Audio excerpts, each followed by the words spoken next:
Nintendo held their very first financial call since COVID, and the news has been very positive. The news that is coming out has been very positive. Switch sales top 55 million. Animal Crossing New Horizons is over 11 million. This is coming from Andrew Reiner at Game Informer. So Switch sales are up 30% since last year. The lifetime sales are now over 55 million. Basically, a lot of the shortages and all that kind of stuff didn't actually hurt their business that much, apparently. They still were extremely ahead from the last year. That's good to hear. Software has also done very well. The following numbers only count for March 31st and before, unless I say otherwise. So Mario Kart 8 Deluxe is 24.77 million copies. Super Smash Bros. Ultimate, 18.84 million copies. Legend of Zelda Breath of the Wild, 17.41, which is tied with 17.41 million, not 0.41 copies sold. Somebody broke a box in half and gave it to you. No, someone's partially downloaded the file and it didn't finish before the end of March 31st. That's where it comes from, yeah. Super Mario Odyssey tied that with 17.41 million as well. Pokemon Let's Go Eevee and Pikachu collectively did 11.97 million, which brings us to Animal Crossing New Horizons with 11.77 in March. But if you include all the sales in April for Animal Crossing, New Horizons actually sold 13.41 million copies, which is awesome. Very good for them. Daniel!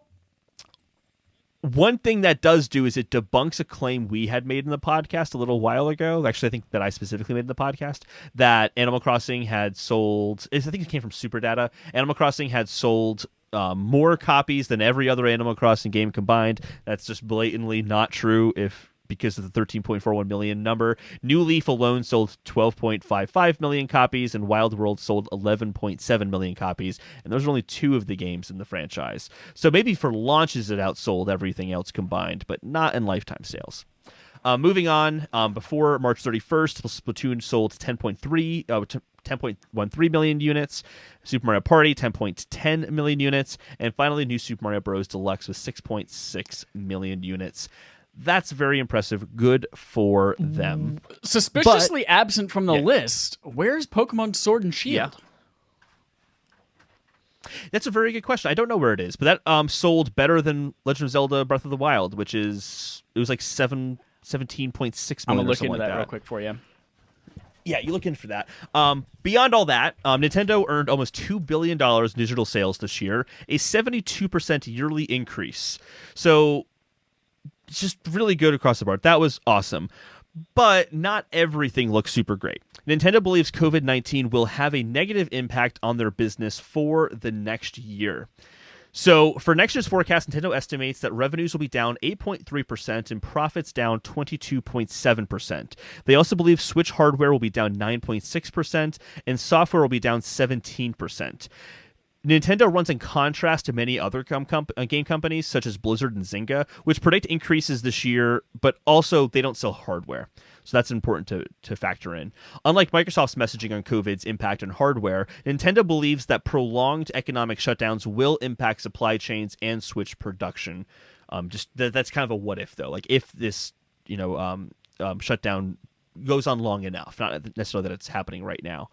Nintendo also pointed out that the closure of many retail stores and people's limited time outside of the house will prevent sales that would have happened otherwise.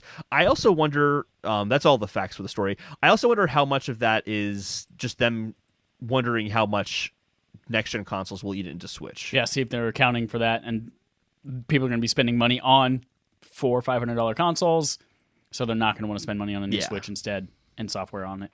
Exactly.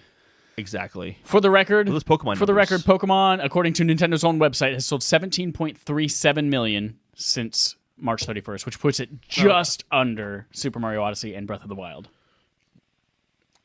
But comfortably over Let's Go Pikachu and Eevee. Imagine if Let's Go Pikachu and Eevee sold more than Sword and Shield, how that would just change Pokemon games forever.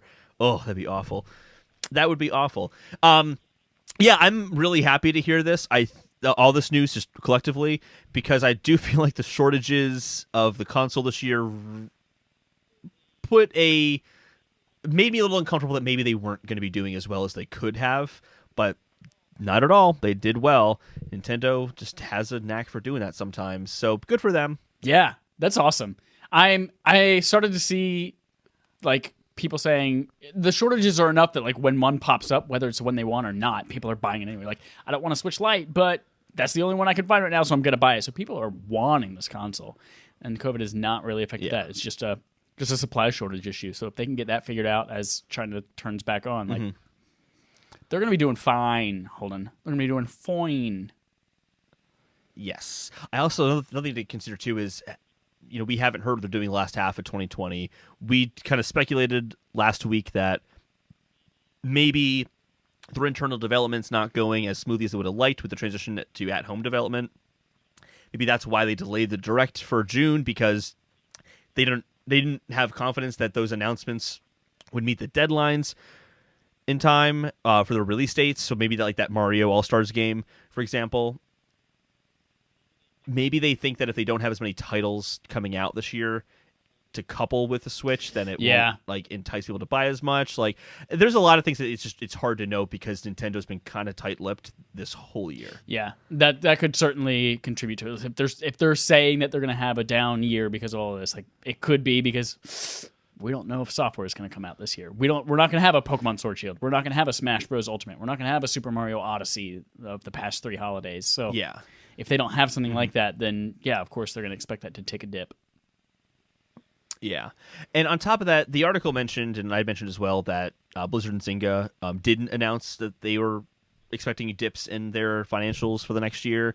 And I wonder if Nintendo's just playing it smart and just saying, hey, we don't know what's going to happen with COVID, so it's more like it's safer for us to say we're going to have a loss and then come back next year and say, actually, we improved, than it would be if they said we were going to improve and there was a loss. Yep. Like, playing that kind of stock market game, that is probably a safer bet. And like I said, you can't lie to your stockholders. It wouldn't be a lie. It's just like hey, this is weird. We don't know. And there are some companies, I can't remember the company. One company even said we're not going to give out like quarterly estimates. I think it was even Apple. I think Apple was not going to do it. They said we're not going to give an estimate for whatever the quarter is coming up. Because they just don't know. It's impossible to tell. They just don't.